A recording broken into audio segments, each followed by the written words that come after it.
Colorado Territory, 1875. A bitter wind howled across the empty plains, whipping snow against the lone rider who pushed his horse westward through the worsening blizzard.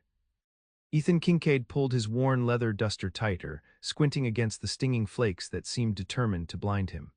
24 years old and already feeling like he'd lived a lifetime on these harsh frontier lands, he'd learned one truth above all. A man survives by relying on no one but himself.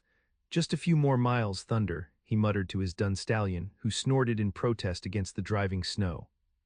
The temperature was dropping rapidly as dusk approached, and Ethan knew they needed shelter soon. His ranch lay ahead, not much more than a small cabin and a modest barn he'd built with his own 2 hands over the last 3 years. It wasn't much, but it was his, no family waiting, no wife to greet him with warm coffee or a tender embrace, just empty rooms and the comfort of knowing he answered to no one. Ethan preferred it that way. 3 years ago, he'd watched his parents' homestead burn to ashes in an Apache raid while he was out hunting. By the time he returned, there was nothing left to save. His father, mother, and younger sister had been taken by the flames. Since then, he'd kept his heart as frozen as the landscape around him. Connection meant pain. Love meant vulnerability. The frontier was no place for either. The storm intensified, visibility reducing to mere feet. Thunder stumbled slightly, and Ethan patted the horse's neck. "Steady, boy." He strained to see the familiar outline of his property through the white shroud of snow. Something was different about the wind. He could almost swear he heard something carried on it. Something that didn't belong. There it was again, a cry high and desperate, piercing the howl of the storm. Ethan reined Thunder to a halt, listening intently, most likely a coyote or perhaps a mountain lion. But when the sound came again, his body tensed. That was no animal, that was a baby. "What the hell?" he muttered, turning Thunder toward the sound. Every instinct told him to continue home, to seek shelter before the storm claimed them both. Getting involved in another's troubles had never ended well for him. Yet something, perhaps the last remnant of the boy he'd been before tragedy hardened him, wouldn't let him ride away. Following the cries, Ethan spotted what appeared to be the broken remains of a wagon, half buried in snow beneath a small copse of cottonwoods. The sound grew louder as he approached. Thunder snorted nervously, sensing his rider's tension. Dismounting, Ethan trudged through knee-deep snow toward the wreckage. The wagon had lost a wheel and lay tilted at a dangerous angle. No horse in sight, likely broken free in panic. As he neared, the baby's cries intensified. "Hello," he called out, his voice lost in the storm's fury. "Anyone there?" No response except the continued wailing. Ethan moved closer, peering into the wagon bed. There, huddled beneath a pile of blankets, he saw movement. Pulling back the frost-covered cloth, he found himself staring into the wide, terrified eyes of a young woman clutching a screaming infant to her chest. Her face was pale with cold, lips tinged blue, but even in such a state, Ethan couldn't help but notice her beauty. Long blonde hair fell in tangled waves around a face with delicate features, high cheekbones, a small upturned nose, and large eyes the color of summer sky. She couldn't have been more than 20. "Help," she whispered, her voice barely audible above the wind. "Please help us." Ethan hesitated only a moment. "Can you stand?" he asked, extending his gloved hand. She tried to rise but fell back with a cry of pain. "My ankle," she gasped. "I think it's broken." Cursing under his breath, Ethan knew he had no choice. They would all die out here if he didn't act quickly. "I'm going to carry you to my horse," he said, already reaching for the baby. "Give me the child first." "No," she clutched the infant tighter. "We stay together." "Ma'am, we don't have time to argue. That baby won't survive another hour in this cold." His voice was firm but not unkind. "My ranch is nearby. I'll get you both there safely, but you need to trust me." Something in his steady gaze must have convinced her. With visible reluctance, she allowed him to take the whimpering bundle. Ethan tucked the baby inside his coat, against the warmth of his chest, then returned to lift the woman. She was lighter than he expected, fragile in his arms as he carried her to Thunder. "What's your name?" he asked, settling her carefully onto the saddle. "Katherine," she answered through chattering teeth. "Katherine Blackwell." "And my daughter is Emma." "I'm Ethan Kincaid." He handed Emma back to Katherine, then mounted behind her, wrapping one arm securely around her waist while the other held the reins. "My place is just over that ridge. Hold on tight." With the woman and child secured before him, Ethan urged Thunder forward. The journey seemed endless, the storm growing more ferocious with each passing minute. Katherine leaned back against his chest, her body trembling violently despite the shared warmth. The baby had gone quiet, a worrying sign. Finally, the shadowy outline of his cabin emerged from the whiteout. Almost there, he murmured, not sure if Katherine could even hear him over the wind. Her head lolled against his shoulder, consciousness slipping away. Reaching the barn first, Ethan dismounted and lifted Katherine and Emma down. He threw open the doors and carried them inside, laying them on a pile of fresh hay. "Stay with me," he ordered, patting Katherine's cheek. Her eyes fluttered open briefly, then closed again. Working quickly, he unsaddled Thunder, rubbed him down, and provided water and feed. Then he gathered Katherine and Emma once more, battling through the short distance from barn to cabin. Inside, he kicked the door shut against the howling wind and placed them near the cold fireplace. The cabin was nearly as frigid as outside. Ethan moved with practiced efficiency, striking a match to kindling he'd prepared before leaving. Within minutes, flames licked at the dry wood, spreading warmth through the small space. Katherine remained unconscious, her breathing shallow. Ethan unwrapped the baby from her tightly bundled blankets, alarmed at how cold and still the tiny girl was. Emma couldn't have been more than a few months old, her small face pinched with cold, dusky lips barely moving with each breath. "No, you don't," he muttered, immediately unbuttoning his shirt and holding the infant against his bare chest. Body heat was what she needed most. He wrapped his warmest blanket around them both, sitting close to the growing fire. Gradually, the baby's skin pinkened and her breathing grew stronger. With Emma warming, Ethan turned his attention to Katherine. Her clothes were damp with melted snow, dangerous in these conditions.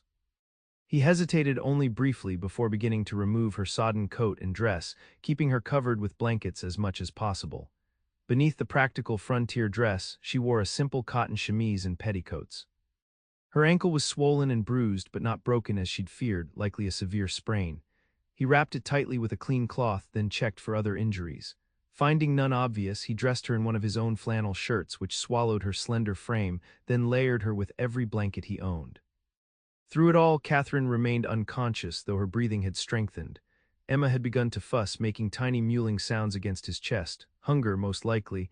I don't have what you need, little one," Ethan told her softly. He heated water and soaked a clean cloth in it, then let the baby suck drops of warm water from it, a poor substitute, but it might help until her mother awakened. As darkness claimed the land outside, the storm showed no signs of abating. Ethan added more logs to the fire, making the small cabin almost uncomfortably warm, but taking no chances with his unexpected guests. He managed to coax a few more drops of water into the increasingly fretful infant, who clearly wanted more than he could provide. "Your mama will wake soon," he promised, rocking Emma gently as he paced the floor of his cabin. The baby's crying intensified, and Ethan felt a growing sense of helplessness. He'd broken horses, survived ambushes, built this homestead from nothing, but this tiny, red-faced creature had him completely at a loss. A soft moan from the bed drew his attention. Katherine stirred, her eyelids fluttering. "Ma'am," he said, moving quickly to her side. "Katherine, can you hear me?" Her eyes opened fully, confusion clouding their blue depths before panic set in. She bolted upright. "Emma, where's my baby?" "She's right here," Ethan said quickly, perching on the edge of the bed and showing her the bundle in his arms. "She's all right, but I think she's hungry." Relief washed over Katherine's face as she reached for her daughter. Then awareness of her surroundings and her state of undress seemed to hit her. She clutched the blankets tighter. "My clothes." "They were soaked through. You'd have caught your death," Ethan explained, turning slightly away as she settled Emma to nurse beneath the blanket. "I have some coffee heating if you'd like, or broth." "Thank you," she said softly, her attention focused on her baby. "For saving us, we would have died out there." Ethan nodded, moving to pour her a cup of strong coffee. "What were you doing traveling alone in weather like this?" The question came out harsher than he intended, judgment edging his tone. Katherine's shoulders stiffened. "I wasn't alone when we started." She accepted the cup with her free hand, the other cradling Emma. "My husband and I were heading to his brother's ranch near Gunnison. The storm caught us by surprise, the wagon. There was an accident," her voice broke. "Thomas was thrown. He didn't survive the fall." The words hung in the air between them. Ethan felt a familiar hollowness expand in his chest, the echo of his own loss. "I'm sorry," he said, simply meaning it. "Where did it happen?" "About 5 miles back. I tried to control the horse, but it bolted with the harness half attached. The wagon hit something, a rock, I think, and the wheel broke." She stroked Emma's cheek as the baby nursed. "I couldn't carry Thomas's body and Emma both. I had to choose. I covered him with our tarp and marked the spot with his rifle." Tears spilled down her cheeks. "I thought I could make it to somewhere, anywhere with shelter." Ethan nodded, understanding the impossible choice she'd faced. We can go back for him when the storm passes, give him a proper burial. Thank you, she met his eyes, her gaze direct despite her tears. I don't know how I'll ever repay your kindness. No need, Ethan replied gruffly, uncomfortable with gratitude. He busied himself preparing a simple supper of beans and salt pork. You both can stay until you're well enough to travel to your brother-in-law's. Katherine said nothing for a long moment, watching him move around the small cabin. You live here alone? Yes, he answered, not elaborating. The evening passed in relative silence, broken only by Emma's occasional fussing and the howl of wind against the cabin walls. Ethan made a pallet for himself near the fire, giving Katherine his bed. As he stretched out on the hard floor, staring at the ceiling, he felt strangely unsettled by the presence of others in his carefully ordered solitude. This was temporary, he reminded himself. A few days at most, then they would move on and his life would return to normal. The thought should have comforted him. Instead, he found himself listening to the soft sounds of Katherine humming to her baby, a gentle melody that stirred something long dormant within him. Ethan woke before dawn, his body conditioned to early rising. The storm had subsided overnight, leaving an eerie stillness outside. He added wood to the banked coals, coaxing them back to flames, then glanced toward the bed where Katherine and Emma slept. The young mother's arm was curved protectively around her child, blonde hair spilling across his pillow. He looked away quickly, uncomfortable with the intimacy of the scene. Moving quietly, he pulled on his coat and boots, then slipped outside to tend to the livestock. The world had been transformed overnight, blanketed in pristine white that glittered in the pre-dawn light. The temperature had dropped further, his breath formed thick clouds as he trudged through knee-deep snow to the barn. After caring for Thunder and his 2 milk cows, Ethan returned to find Katherine awake and attempting to stand. She winced as she put weight on her injured ankle. You shouldn't be up, he said, closing the door quickly to keep the cold out. I can't lie abed while you do everything, she replied, stubborn determination in her voice. I need to help somehow. Ethan eyed her critically. Your ankle needs rest. Besides, there's not much to do snowed in like this. He moved to the stove, pouring coffee for them both. The storm's passed, but we've got at least 3 feet of snow out there. No traveling for a few days. Something like relief flickered across her face before she composed herself. As soon as possible, I need to return to where Thomas is. Her voice quavered slightly. And then continue to his brother's ranch. Ethan nodded, handing her a steaming cup. Once the snow settles and paths clear, I'll take you. For now, rest that ankle. Katherine sank back onto the edge of the bed, cradling Emma, who had begun to stir. I feel so helpless, and I'm intruding on your home. It's no intrusion, Ethan said automatically, though in truth, having strangers in his private space made him uneasy. He'd grown accustomed to silence, to answering to no one, to the predictable rhythm of solitary days. Perhaps I could cook, she suggested, or mend. I noticed your shirts could use some attention. Ethan glanced down at his worn flannel, suddenly conscious of its frayed cuffs and missing buttons. There's no need. Please, she interrupted, her blue eyes earnest. I need to feel useful, especially after, she swallowed hard, after you saved our lives. Something in her quiet dignity resonated with him. Ethan understood pride and the need to balance debts. All right, he conceded, but stay off that ankle as much as possible. The day passed in a strange new rhythm. Katherine, seated at his small table with Emma sleeping nearby in a makeshift cradle fashioned from a wooden crate lined with blankets, worked on his clothing with needle and thread. Ethan busied himself with indoor tasks he'd been postponing, fixing a leaky roof corner, reinforcing a loose floorboard, taking inventory of his supplies. Occasionally he caught himself watching her, the way sunlight from the window caught in her hair, the graceful movement of her hands as she worked, the gentle way she tended to Emma when the baby fussed. Each time he forced his attention elsewhere. Getting attached would only complicate matters. By evening, Katherine had repaired his shirts, prepared a surprisingly tasty stew from his limited stores, and organized his previously chaotic kitchen area. She moved about on her injured ankle as little as possible, but Ethan noted her determination to contribute. You cook better than I do, he admitted as they ate supper, though that's not saying much. A small smile lifted the corners of her mouth, the first he'd seen. My mother taught me young. She said a woman needs to know how to make something from nothing out here on the frontier. The smile faded. I never imagined needing those skills as a widow. Ethan set down his spoon, searching for words. How long were you married? Just over a year, Catherine's gaze drifted to Emma. Thomas was kind. We were heading to his brother's ranch because there would be family there to help with Emma. Her voice caught. I don't know what I'll do now. His brother will still help, surely, Ethan offered. Catherine's expression clouded. I've never met him. Thomas hadn't seen Jacob in years. They had some falling out before Thomas moved east where we met. She absently stroked Emma's fine hair. But Thomas was certain his brother would welcome us, especially with a new niece. Family is family, Ethan said, though his own experience made the words ring hollow. Katherine seemed to sense his insincerity. Do you have family nearby, Mr. Kincaid? Ethan, he corrected automatically, and no family left. He stood abruptly, collecting their bowls. It's getting late. Katherine watched him, those perceptive blue eyes seeing too much. I'm sorry if I pried. You didn't, he replied curtly, setting the dishes in a basin of water. We should turn in. Days start early out here. That night, lying again on his pallet by the fire, Ethan found sleep elusive. Catherine's question about family had unleashed a flood of memories he worked hard to keep damned. His mother's gentle voice, his father's rumbling laugh, his sister's freckled face. Gone, all gone, in a single afternoon of violence and flame. He had rebuilt his life from those ashes, this cabin, his small herd, the beginnings of a ranch. Alone, needing no one, answering to no one, safe in his isolation. Until a blizzard had delivered a woman and her child to his doorstep, awakening emotions he'd thought long buried. 3 days passed in the same pattern. The snow began to melt slightly during daylight hours, then refroze at night, making travel still treacherous. Catherine's ankle improved enough that she could move about more freely, though Ethan insisted she continue to rest it often. Despite his initial misgivings, he found himself growing accustomed to their presence.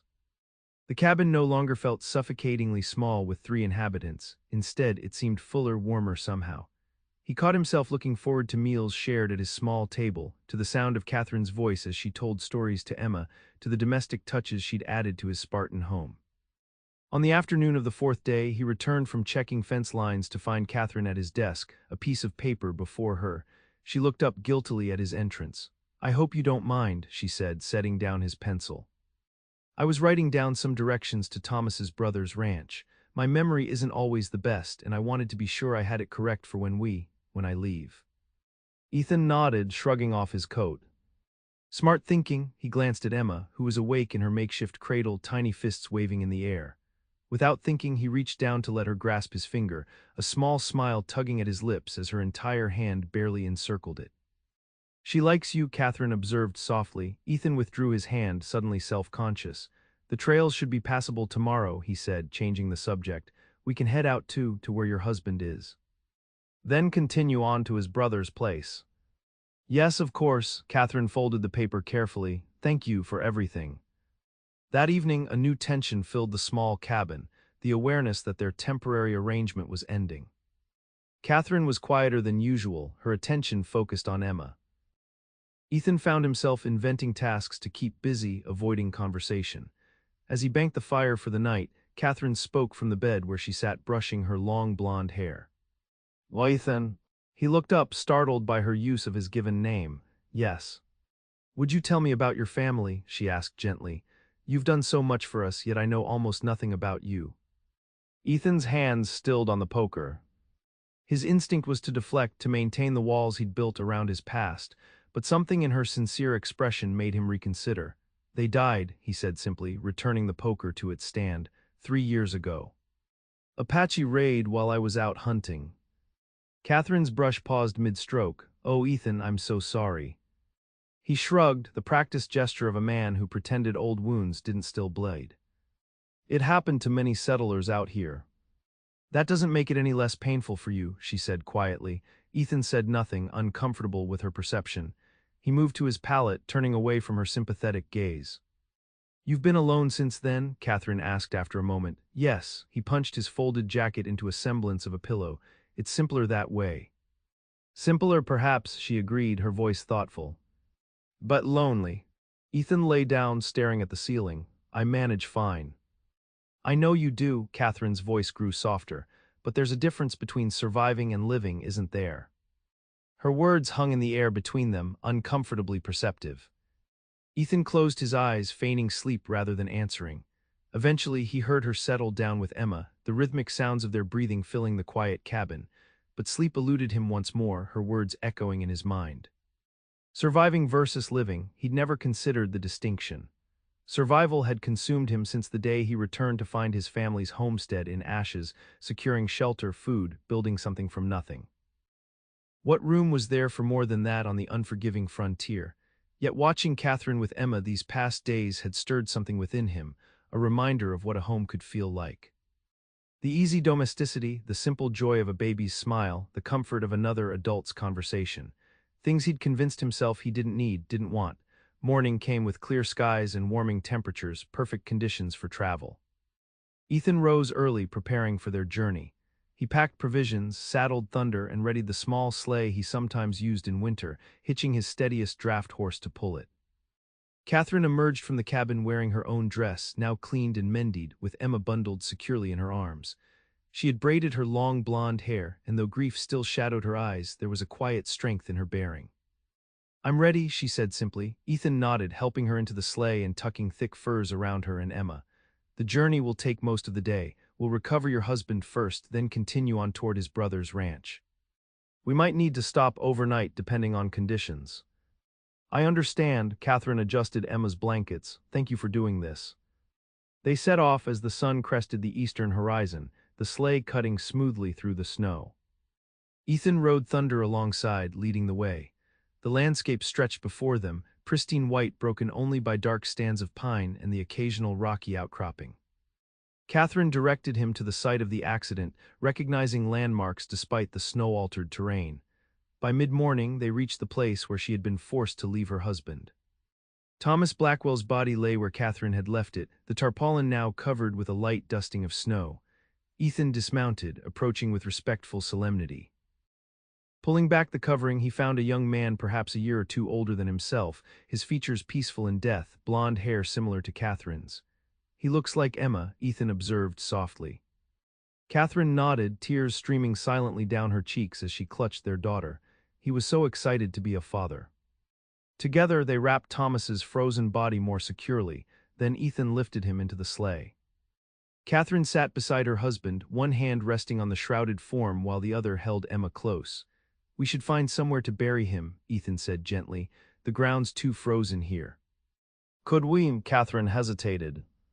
"Would it be possible to take him to your land, just until spring when we could move him to consecrated ground?" The request surprised Ethan, but he nodded. "Of course, there's a small rise behind my cabin." "It would be suitable." Relief softened her features. "Thank you, I couldn't bear to leave him in some unknown place." They returned to Ethan's ranch by early afternoon. While Katherine remained inside with Emma, Ethan took on the grim task of preparing a burial site. The work was difficult, the ground partially frozen, the digging slow and laborious. But there was dignity in the effort, in providing this final service to a man he'd never known. As the sun began its descent, they stood together on the small rise, Thomas's body laid to rest beneath the earth. Ethan had fashioned a simple wooden cross, Katherine's trembling fingers tracing her husband's name carved into its surface. "Would you like to say something?" Ethan asked quietly. Katherine nodded, adjusting Emma in her arms. "Thomas was a good man," she began, her voice steady despite her tears. "He dreamed of building a life out west for us, for our daughter. He believed in new beginnings." She touched the freshly turned earth. "Rest peacefully, my husband. Emma and I will carry on as you would have wanted." She stepped back and Ethan awkwardly removed his hat, feeling he should contribute something. "May you find peace in the next life," he said simply. "Your family will be cared for." Katherine glanced at him sharply at these words, but said nothing as they made their way back to the cabin. The day's events had clearly exhausted her. She moved like someone twice her age, grief a tangible weight on her shoulders. "We'll start for your brother-in-law's ranch tomorrow," Ethan said as they entered the warmth of the cabin. "You should rest tonight." Katherine nodded, settling on the edge of the bed to nurse Emma. "How far is it to Gunnison from here?" 2 days' journey in good weather." Ethan began preparing a simple supper. "If Jacob's ranch is nearby, we might reach it by tomorrow evening." "And then you'll return home," she said quietly, more statement than question. Ethan paused in slicing bread. "Yes." An uncomfortable silence fell between them, broken only by Emma's soft nursing sounds. Ethan found himself wondering about Catherine's life before, what had brought her west with her husband, what dreams they had shared. He wondered what would become of her now, a young widow with an infant, dependent on the charity of a brother-in-law she'd never met. The thought made him uneasy. "This Jacob," he said finally, "what sort of man is he?" "According to your husband." Katherine adjusted Emma before answering. Thomas said he was strong-willed, opinionated. They argued about their father's property after he died. That was the falling out.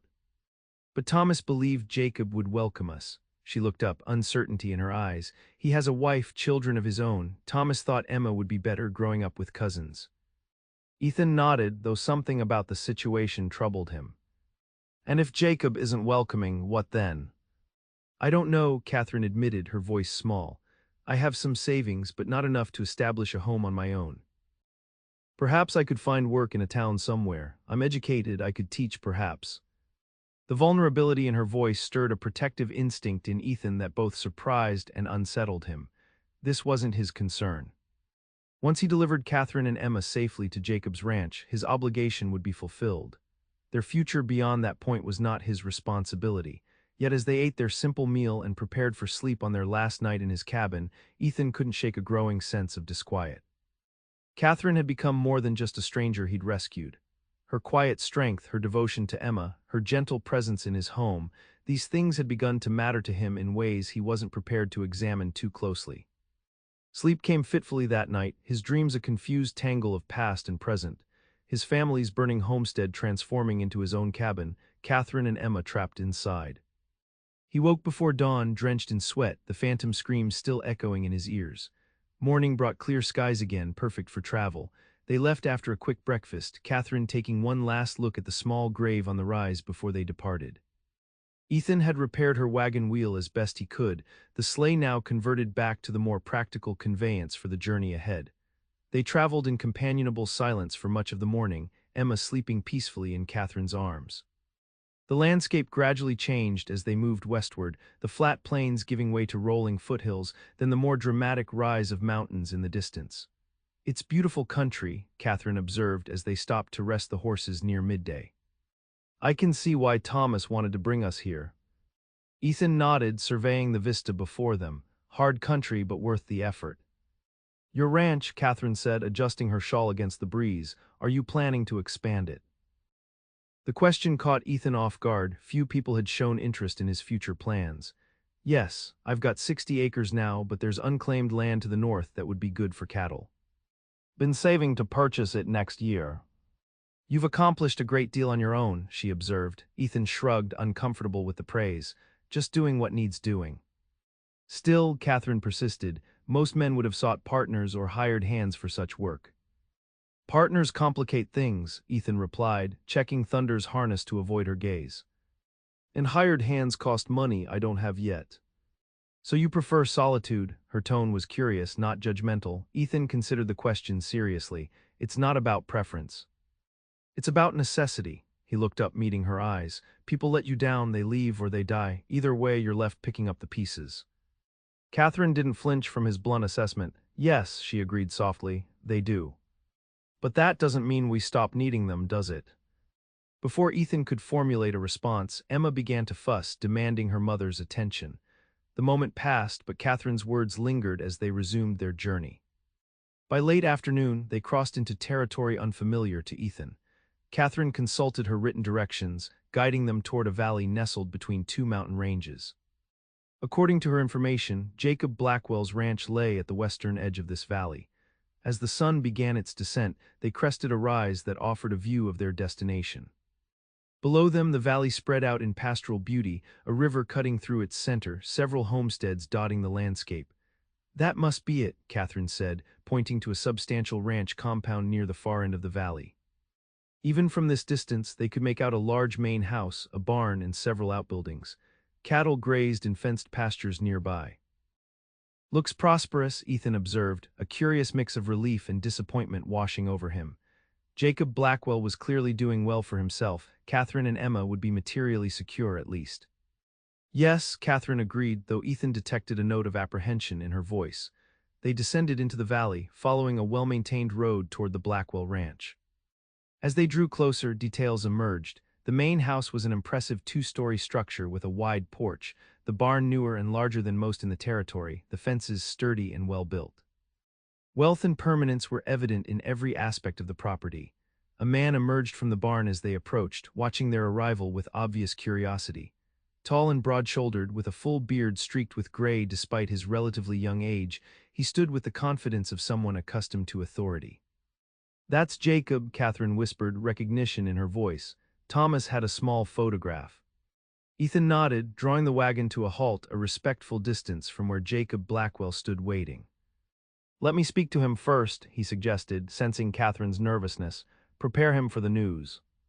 She nodded gratefully, adjusting Emma's blankets. The baby had awakened, large blue eyes taking in the unfamiliar surroundings. Ethan dismounted and approached Jacob, removing his hat. "Mr. Blackwell, Jacob Blackwell." The man nodded warily, his stance cautious but not unwelcoming. "That's right, who's asking?" "Ethan Kincaid. I've come with news about your brother, Thomas." Jacob's expression shifted, surprise followed quickly by wariness. "Thomas, I haven't heard from him in years." "I'm sorry to tell you this, but Thomas has passed away," Ethan said, keeping his voice low. "His wife and infant daughter survived. I've brought them to you, as was Thomas's wish." Shock registered on Jacob's face, followed by genuine grief. "Dead, how?" "Wagon accident during the blizzard last week. His wife can provide more details." Ethan gestured toward the wagon where Katherine waited anxiously. "She's had a difficult journey." "The baby is just a few months old." Jacob's gaze moved to the wagon, his expression unreadable as he studied Katherine and Emma. "I didn't know Thomas had married, or that I had a niece." "They were coming to make a new start near you," Ethan explained. "Your brother believed you would welcome his family." A complex series of emotions crossed Jacob's weathered face, sorrow, uncertainty, perhaps a touch of guilt. "Of course," he said finally, "their family." Relief flooded through Ethan. Whatever complications existed between the brothers, Jacob seemed prepared to honor the familial bond. "Thank you," he said sincerely. "Mrs. Blackwell has shown remarkable courage, but she needs stability now." Jacob nodded, squaring his shoulders as if preparing himself for a duty he hadn't anticipated. "Bring them up to the house, my wife will want to meet them."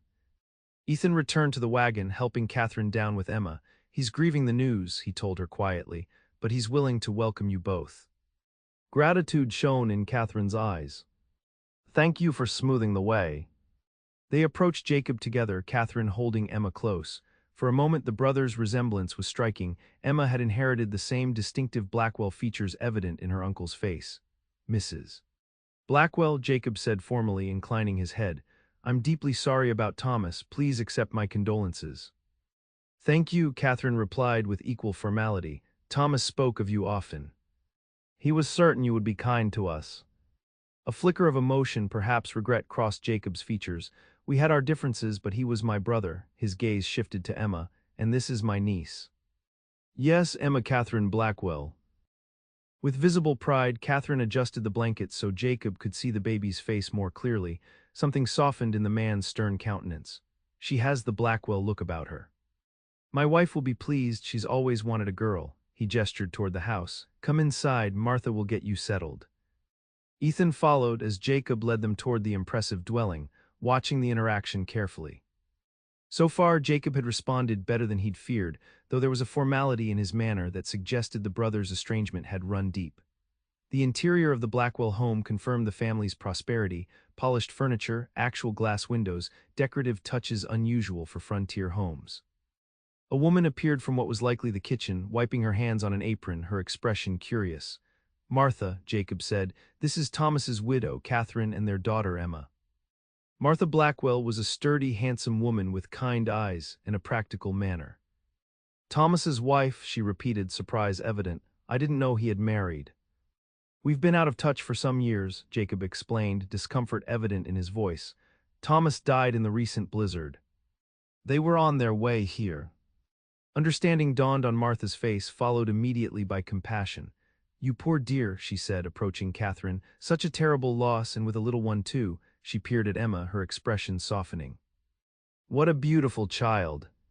"Thank you," Katherine murmured, visible relief in her posture at Martha's warm reception. "Mr. Kincaid found us during the storm," she added, gesturing toward Ethan. We would have perished without his help. Martha turned her attention to Ethan, approval in her gaze. Then we owe you our gratitude, Mr. Kincaid. Any friend of Catherine's is welcome in our home. I'm just glad I could help, Ethan replied awkwardly, unaccustomed to such sincere appreciation. Mrs. Blackwell has shown remarkable courage throughout this ordeal. Martha nodded, taking charge of the situation with practiced ease. You must both be exhausted from your journey. Catherine, I'll show you to a room where you and the baby can rest. We have a cradle that our youngest has outgrown. It will be perfect for Emma. She turned to her husband. Jacob, please see that Mr. Kincaid's horses are tended to. He'll stay for supper, of course. Jacob nodded, though Ethan noted tension in the man's jaw. Perhaps he was uncomfortable with the sudden responsibility thrust upon him, or maybe there was more to the brothers' estrangement than Catherine knew. As Martha led Catherine upstairs, Ethan found himself alone with Jacob in the large front room. An awkward silence stretched between them. Your brother is buried on my land, Ethan said finally. Mrs. Blackwell wished to give him a proper resting place, though she hopes to move him to consecrated ground come spring. Jacob's expression tightened. That was thoughtful of you. He moved to a cabinet, removing a bottle of whiskey and 2 glasses. A drink. Ethan accepted the offered glass, taking a small sip of the fine liquor. You have a prosperous operation here.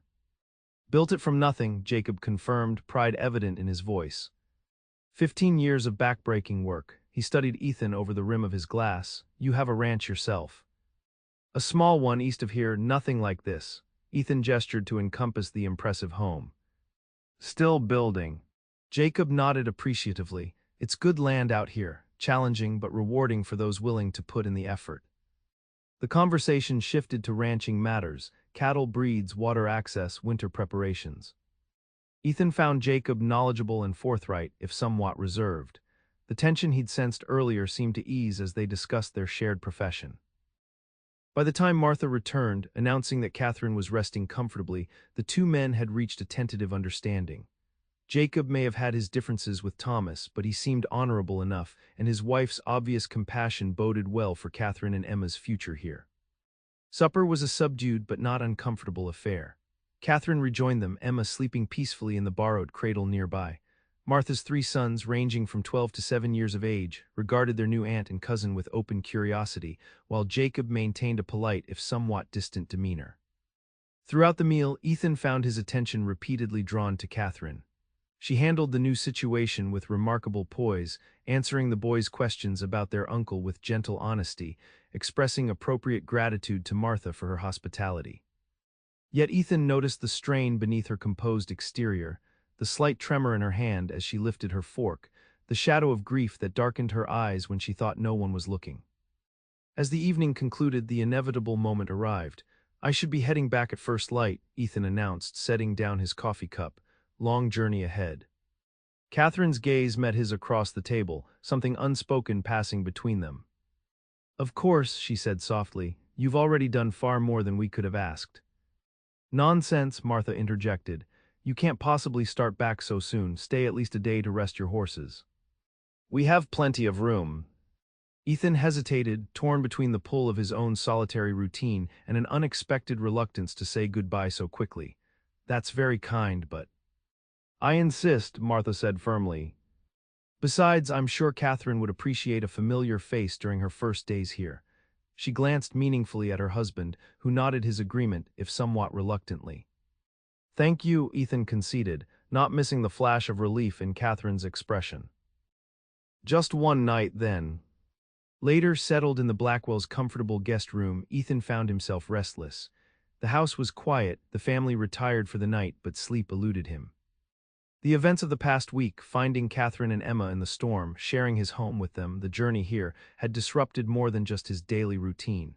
They had disturbed something deeper, something he'd carefully buried beneath years of solitude. A soft knock at his door startled him from these thoughts. Opening it, he found Catherine standing in the hallway, a shawl wrapped around her shoulders over her nightdress. I'm sorry to disturb you, she whispered, glancing nervously down the hall. But I needed to speak with you privately. Ethan stepped aside, allowing her to enter. Propriety demanded he leave the door open, but privacy won out. He closed it partway, conscious of appearances but recognizing her need for confidential conversation. Is everything all right? He asked, keeping his voice low. Are Jacob and Martha? They've been very kind, Katherine assured him quickly. Martha especially, it's not that. She twisted her hands together, clearly agitated. It's just. Tomorrow you'll leave and her voice faltered. Katherine, Ethan said gently, you're safe here. Jacob may be reserved, but he and Martha will look after you and Emma. I know, she looked up at him, her blue eyes troubled in the dim lamplight. But I'm not sure this is where we belong. The admission hung between them, weighty with implication. Ethan chose his words carefully. It's natural to feel uncertain. You've suffered a tremendous loss, and now you're among people who, though family, are still strangers to you. It's more than that. Katherine moved to the window, gazing out at the moonlit landscape. Thomas and Jacob were estranged for reasons beyond what I told you. Their quarrel wasn't just about property, it was about their father's will, yes, but also about Thomas's choice to marry me. Ethan frowned. I don't understand. Katherine turned back to face him, vulnerability evident in her expression. I was a school teacher in Pennsylvania when I met Thomas. My father was the local doctor, respected but not wealthy. Jacob expected Thomas to marry the daughter of a cattle baron, creating an alliance that would strengthen the Blackwell holdings. Her voice lowered. He called me a penniless nobody in his last letter to Thomas. Understanding dawned on Ethan, and yet Jacob welcomed you today. Because of Emma, Katherine confirmed, and perhaps out of guilt now that Thomas is gone. She shook her head.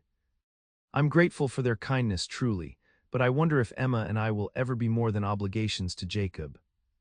Ethan considered her words thoughtfully. What are you saying, Katherine? That you don't want to stay. I don't know what I want, she admitted, frustration edging her tone. I have no home, no husband, no means of supporting myself and Emma independently. Jacob's offer is the only practical option before me. Ethan nodded slowly, understanding her dilemma. The frontier was unforgiving to women alone, especially those with children to protect. Give it time, he advised, though the words felt hollow even to his own ears. Jacob and Martha seem decent people. Emma will have cousins, security. Yes, Katherine's shoulders slumped slightly. You're right, of course. I'm being foolish, allowing emotions to overrule good sense. She moved toward the door. I apologize for disturbing you. I wanted to thank you properly before you leave, for saving us, for your kindness. For making me feel safe when I was most vulnerable. Something in her words, or perhaps in the resignation of her tone, stirred Ethan deeply. Before he could formulate a response, Katherine had slipped through the door, disappearing down the hallway. Ethan stood motionless, an unfamiliar turmoil brewing within him. He had done what was right, what was honorable, rescued those in need, ensured their safe delivery to family. His obligation was fulfilled. Tomorrow he would return to his ranch, to the solitary life he had built. Everything would return to normal, yet as he finally lay down to sleep, Ethan knew that nothing would be quite the same again. Morning brought a flurry of activity in the Blackwell household.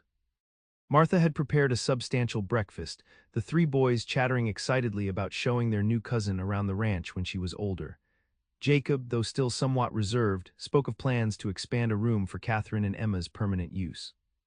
Through it all, Katherine maintained her gracious composure, though Ethan detected a brittle quality to her smiles, a distance in her eyes that suggested her mind was elsewhere. She had dressed Emma in a fresh gown, and the baby's happy gurgles provided a counterpoint to the morning's conversation. As breakfast concluded, Ethan announced his imminent departure. I should get on the trail while daylight's plentiful. We can't thank you enough for bringing Katherine and Emma to us, Martha said warmly. You'll always be welcome at our table, Mr. Kincaid. Jacob nodded in agreement, indeed. And should you ever need anything, you need only send word. Thank you, Ethan replied, touched by their sincerity despite his reservations about Katherine's situation. I appreciate your hospitality. Katherine said nothing, her gaze fixed on Emma. The silence stretched uncomfortably until Martha tactfully suggested the boys help their father with morning chores, leaving Ethan and Katherine alone in the dining room. Will you write, Katherine asked quietly once the others had departed, to let us know you arrived home safely? Of course, Ethan promised, though letter writing was a skill he rarely employed. And perhaps you'll write as well to let me know how you and Emma are settling in. Katherine nodded, finally meeting his eyes. I'll miss our conversations, she admitted. In your cabin I felt I could speak honestly. You can speak honestly here too, Ethan suggested, though he understood what she meant. There had been an ease between them, a natural connection that had developed during their brief time together. Perhaps, she agreed, though her tone suggested doubt. She stood, adjusting Emma in her arms. I'll walk you to your wagon. Outside, the morning sun cast long shadows across the Blackwell property. Ethan's wagon stood ready, his horses refreshed from their day's rest. The moment of departure had arrived, yet Ethan found himself reluctant to take the final steps. Katherine, he began, unsure what he wanted to say but feeling that something significant should mark their parting. Yes, she looked up at him, sunlight catching in her blonde hair, Emma cradled against her shoulder. Words failed him. What could he offer her? A return to his solitary cabin. A life of hardship on a small ranch still struggling to establish itself. It would be selfish to even suggest such a thing, when here she had security, family, comfort for herself and Emma. Take care of yourself, he said finally. And Emma. Disappointment flickered briefly in her eyes before she composed her features. We will. Thank you again, Ethan, for everything. He nodded, turning to his wagon before he could say anything more. With practiced efficiency, he checked the harness, adjusted the reins, anything to delay the final moment of departure. When no more preparations remained, he climbed onto the seat and took up the reins. Goodbye, Katherine, he said, forcing himself to look at her one last time. Goodbye, Ethan, she replied, raising Emma's tiny hand in a wave. Safe journey. With a flick of the reins, the horses moved forward and Ethan began the long journey eastward. He didn't look back, though he felt Katherine's gaze following him until the wagon rounded a bend in the road, taking him out of sight. The miles stretched before him, each hoofbeat carrying him further from the Blackwell ranch and closer to his own solitary homestead. The weather remained fair, the trail clear, allowing for good progress. By nightfall, he had covered nearly half the distance back to his ranch. Camping alone beside a small creek, Ethan found the silence oppressive rather than comforting. He had grown accustomed to Katherine's gentle voice, to Emma's soft cooing, to the simple pleasure of shared meals and conversation. Now, with only his horses for company, the solitude he had once cherished felt strangely empty. Fool, he muttered to himself, stoking the small campfire. What had he expected? That a young widow would choose uncertainty with him over security with her husband's family. That he could simply insert himself into the life of a woman he'd known for barely a week. Yet as he stretched out beneath the stars, Ethan couldn't silence the voice in his mind that whispered of opportunities missed, of connections severed before they had truly formed. Morning brought no clarity, only the practical necessities of continuing his journey. Ethan rode with single-minded determination, pushing himself and his horses to reach his ranch before nightfall. As the familiar outline of his cabin appeared on the horizon, he felt a curious mixture of relief and disappointment. Home. The word had once held comfort, representing the sanctuary he had built for himself after losing everything. Now, as he approached the small structure, it seemed diminished somehow, not the achievement he had considered it, but merely a shelter empty of the warmth he had briefly experienced with Katherine and Emma.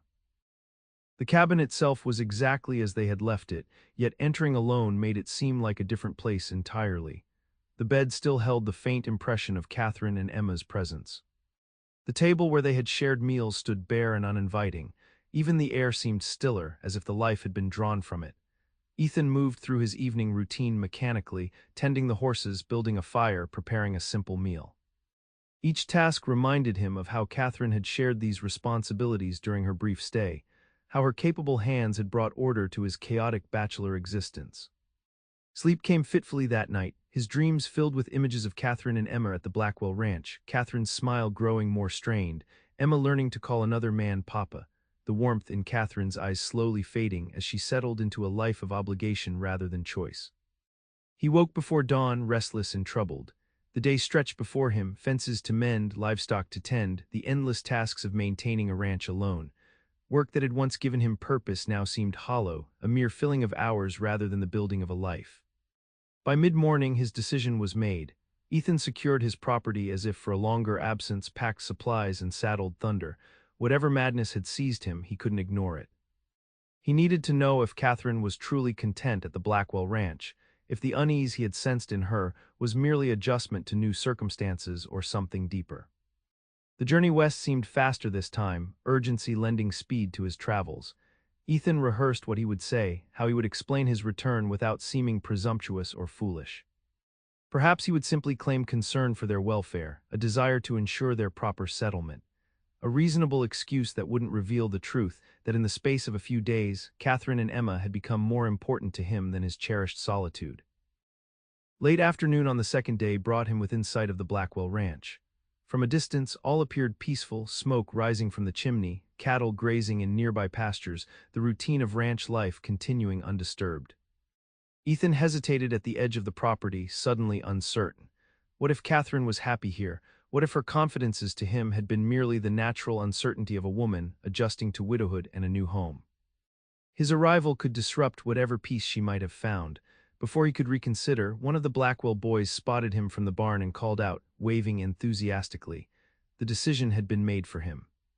Ethan urged Thunder forward, approaching the main house with a mixture of anticipation and dread. Jacob emerged onto the porch, surprise evident in his expression. "Kincaid, didn't expect to see you back so soon." "Everything all right?" "Yes," Ethan replied, dismounting. He searched for a plausible explanation. "I wanted to check on Mrs. Blackwell and Emma, ensure they're settling in well." Something like understanding flickered in Jacob's eyes. "Very considerate of you. They're down by the creek with Martha and the boys. Follow that path there." He pointed toward a well-worn trail leading away from the house. "Thank you," Ethan said, relief flooding through him at Jacob's matter-of-fact response. The path wound through a stand of cottonwoods before opening onto a charming scene, a clear creek bordered by smooth stones, Martha seated on a blanket with Emma beside her in the portable cradle, the three Blackwell boys splashing in the shallow water. Of Katherine there was no immediate sign. Martha spotted him first, her welcoming smile genuine. "Mr. Kincaid, what a pleasant surprise." The boys turned at their mother's exclamation, waving excitedly. "Mr. Kincaid. Did you come to swim? The water's cold but not too bad." Ethan approached, removing his hat. "Good afternoon, Mrs. Blackwell boys. I was passing nearby and thought I'd check on Katherine and Emma." Martha's expression softened with understanding. "How thoughtful. Katherine will be so pleased. She's just gone to gather some wildflowers up the bank a ways." She gestured upstream. "Follow the creek and you'll find her." Nodding his thanks, Ethan continued along the creekside, his heart pounding with an anticipation that seemed disproportionate to the simple act of greeting a friend. Around a gentle bend, he spotted her, kneeling among a patch of vibrant blue columbines, her blonde hair loose around her shoulders, fingers carefully selecting blooms for the small bouquet already formed in her hand. For a moment he simply watched her, struck by the graceful picture she presented against the backdrop of mountains and sky. Then, not wishing to startle her, he called softly, "Katherine." She turned, surprise giving way to disbelief, then to unmistakable joy as she recognized him. "Ethan," she rose quickly, flowers forgotten. "What are you doing here?" The genuine pleasure in her voice emboldened him. "I had to come back," he said simply, closing the distance between them. "I needed to know if you and Emma were truly happy here." Katherine's expression shifted, vulnerability replacing joy. "We are well cared for. Martha has been exceptionally kind and the boys adore Emma." She hesitated. "Jacob is reserved but not unkind." "That isn't what I asked," Ethan said gently. Katherine looked away, her gaze following the creek's path toward the mountains. "What right have I to expect more than safety and security for my daughter?" "Many widows would be grateful for such provision." "You have every right to seek happiness as well as security," Ethan insisted, surprising himself with the fervor in his voice. "Katherine, in the few days you spent in my home, he faltered, unaccustomed to expressing such personal truths. "I've been alone since losing my family. I convinced myself that was how I preferred it, but having you and Emma there showed me how empty my life had become." Katherine turned back to him, hope and caution warring in her expression. "What are you saying, Ethan?" "I'm saying that my cabin felt like a home for the first time when you were in it," he admitted. "I'm saying that I rode all the way back here because I couldn't stop thinking about you and Emma, wondering if you were truly content or merely accepting what seemed your only option." "And if I'm not content," Katherine asked softly, "what then?" Ethan took a deep breath, committing himself to a truth he had only recently acknowledged. "Then I'm offering you another choice. My ranch is small, nothing like the Blackwell spread. The cabin needs work. The future would hold more uncertainty than ease, but it would be a home built on choice rather than obligation, and I would do everything in my power to make it a happy one for you and Emma." Tears welled in Katherine's eyes. "Are you proposing marriage, Ethan Kincaid?" "I suppose I am," he said, a smile tugging at his lips despite the gravity of the moment. Not very romantically, I'm afraid. Katherine laughed, a sound of genuine joy that sent warmth spreading through Ethan's chest. On the contrary, standing by a mountain creek, surrounded by wildflowers, being offered a choice rather than a charity, it's the most romantic proposal I could imagine. Hope surged within him. Does that mean? It means I need to consider Emma's future very carefully, Katherine said, though the sparkle in her eyes belied her serious tone. It means I need to know if the man proposing truly understands what he's offering, not just a home to a widow and her child, but his heart as well. Ethan stepped closer, taking her hands in his. Katherine, I may not have much to offer in material terms, but my heart, that's been yours since I found you in that snowstorm. I just didn't recognize it until I tried to live without you. A single tear slipped down Katherine's cheek. Then yes, Ethan, Emma and I would be honored to build a life with you, a real life based on choice and love, not merely obligation. Joy unlike anything Ethan had experienced in years, perhaps ever, flooded through him. Without thinking, he drew Katherine into his arms, holding her as if she might vanish if he loosened his grip. She returned his embrace with equal fervor, her face turned up to his, joy shining through her tears. Katherine, he murmured, suddenly aware of how right she felt in his arms, may I kiss you? Her answer was to rise on tiptoe, bringing her lips to his in a kiss that began tentatively but quickly deepened into something that spoke of promise, of passion, of a future neither had dared imagine until this moment. When they finally parted, both breathless, Katherine rested her forehead against his chest. We should return to the others. Martha will wonder what's become of me. Of course, Ethan agreed, though reluctant to break the moment. And we must speak with Jacob as well. I want to do this properly. Katherine nodded, gathering her scattered wildflowers. Jacob may be relieved rather than disappointed. I think he's been uncertain how to incorporate us into his family, despite Martha's enthusiasm. They walked back along the creek hand in hand, the simple contact a tangible affirmation of their newfound understanding. As they approached the spot where Martha sat with Emma and the boys, Ethan felt a momentary apprehension. How would the Blackwells react to this unexpected development? Martha looked up at their approach, her gaze immediately going to their joined hands. A knowing smile spread across her face. I see you found Katherine, Mr. Kincaid. Yes, ma'am, Ethan replied, straightening his shoulders, and I've asked her to marry me. The boys stopped their splashing, mouths dropping open in surprise. Martha's smile widened, and what did she say? Katherine squeezed Ethan's hand. I said yes. Well, thank goodness for that, Martha declared, rising to embrace Katherine. I could see at supper the other night that you two shared something special. She turned to Ethan, her expression warm but serious. You'll take good care of them both. With everything I am, he promised. Martha nodded, satisfied. Jacob will want to speak with you, of course, but I think he'll understand. Family matters to him, but so does a person's right to choose their own path. She glanced meaningfully at Katherine, even if that path leads away from what others might expect. The conversation with Jacob later that evening was indeed serious, but not contentious. In his study, over glasses of good whiskey, the older man questioned Ethan thoroughly about his ranch, his prospects, his ability to provide for Katherine and Emma. Yet beneath the interrogation, Ethan sensed not opposition but a genuine concern for his brother's widow and child. You understand this isn't the most conventional arrangement, Jacob said finally, setting down his glass. You've known Katherine for what, 2 weeks, under extraordinary circumstances. I understand how it must appear, Ethan acknowledged. But some truths become clear quickly in such circumstances. I know my own mind and heart, and I believe Katherine knows hers. Jacob studied him thoughtfully. Thomas was my brother despite our differences. I feel responsible for his wife and child. As you should, Ethan agreed, but responsibility can take many forms. Supporting Katherine's choice might be the most meaningful way to honor that obligation.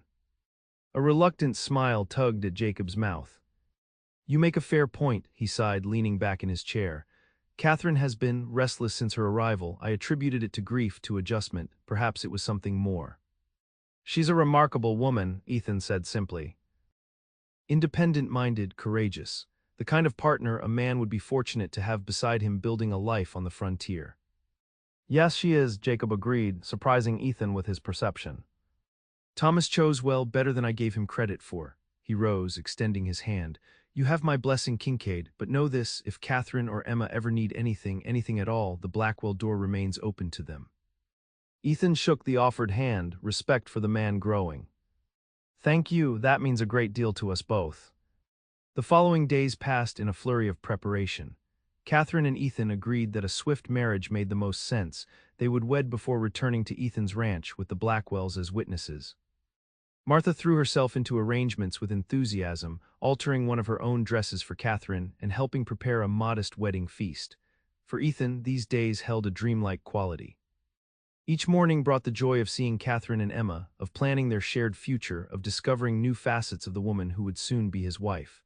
They spoke of practical matters, how the cabin might be expanded, what supplies they would need, how they would manage through the coming winter. But they also shared deeper conversations about hopes and fears, about the losses that had shaped them both, about the unexpected second chance they had found in each other. "Are you certain about this?" Ethan asked Katherine the evening before their wedding as they sat together on the Blackwell's porch. Emma slept peacefully in Katherine's arms, her tiny features relaxed in the security of her mother's embrace. "The ranch is nothing like this. The work will be hard, the comforts few." Katherine's smile held certainty rather than doubt. "I'm not marrying you for comfort or security, Ethan.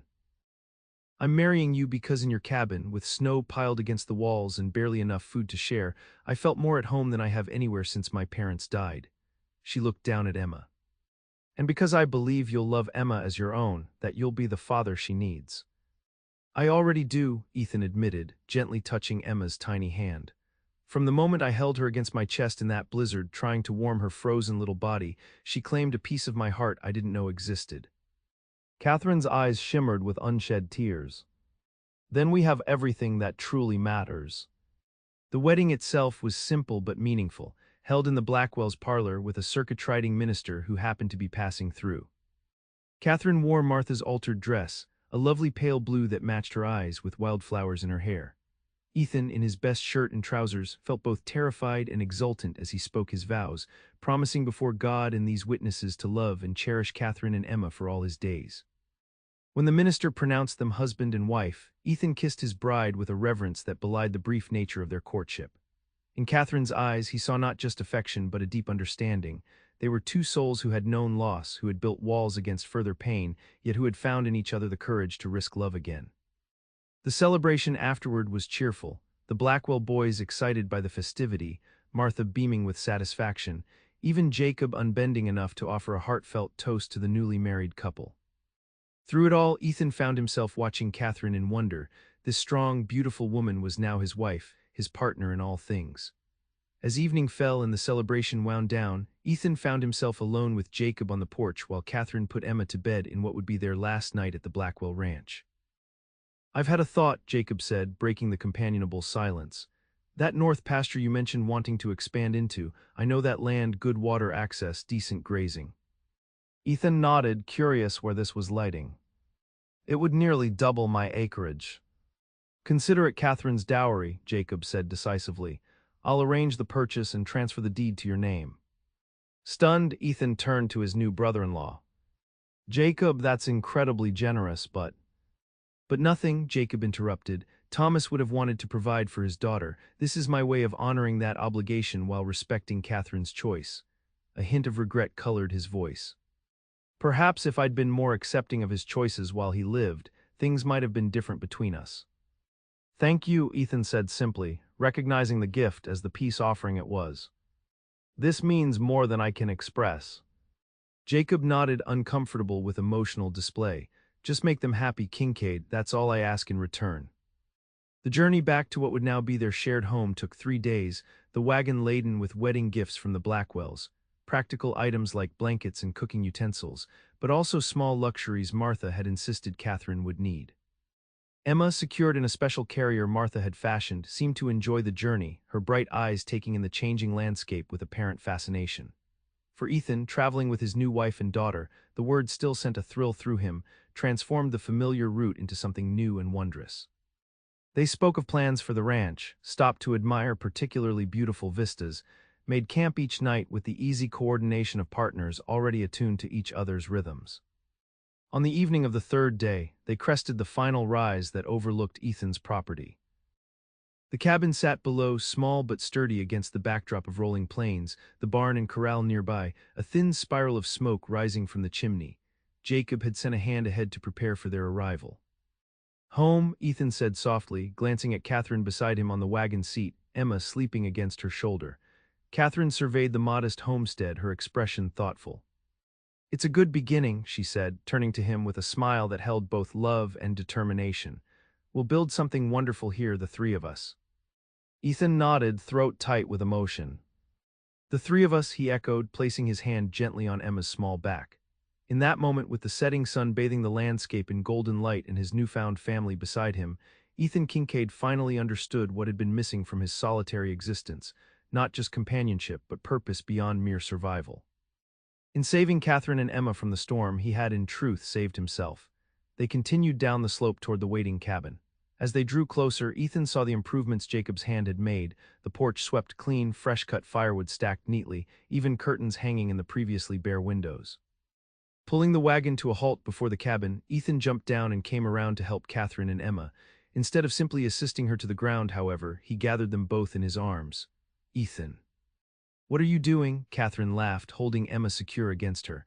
"Carrying my wife and daughter across the threshold," he replied with a grin, mounting the steps and pushing the door open with his foot. "It's tradition, isn't it?" Inside, the cabin had been transformed. A cheerful fire burned in the hearth, the bed boasted a new quilt, and a small cradle, clearly crafted by Jacob or one of his hands, waited near the fireplace. Fresh flowers stood in a jar on the table, which had been set for two.